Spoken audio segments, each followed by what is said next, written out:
Hello guys, আসসালামু আলাইকুম। আজকে 8 আগস্ট 2024 চলে আসলাম নতুন একটা ব্লগ নিয়ে। দেখাই তোমাদের আজকে কি করব সারাদিন। আমি আজকে উঠেছি দুপুর 2টার সময়। তারপরে আম্মু বলল নারকেল কুড়তে, তো আমি নারকেল কুড়ে দিচ্ছিলাম।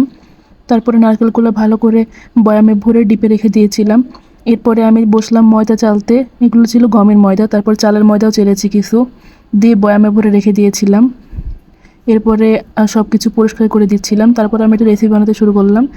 এটা হচ্ছে তালের কেক। যা যা লাগে কেক বানাতে সব কিছুই দিলাম, এক্সট্রাভাবে দিলাম নারকেল কোরানো, কিন্তু আমি ডিম দিইনি।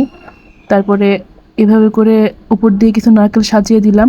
এরপরে আমি স্টিম করে নিলাম কেকটাকে। এটা বেক হবে না, এটা স্টিম হবে। এটা বেসিক্যালি একটা পিঠা। এর নাম আমি জানি না, আমি ফেসবুকে দেখেছিলাম এই রেসিপিটা, ট্রাই করলাম আর কি। এরপরে আমি বানাচ্ছিলাম নকশি পিঠা।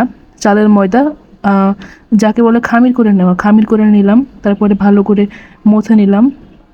নকশি পিঠা আমি কিন্তু কখনো টেস্ট করিনি, আমার খুব ইচ্ছা ছিল। জানি না খুবই খারাপ হয়েছে নকশাটা, কিন্তু আমি যা পেরেছি করেছি জীবনে প্রথমবার।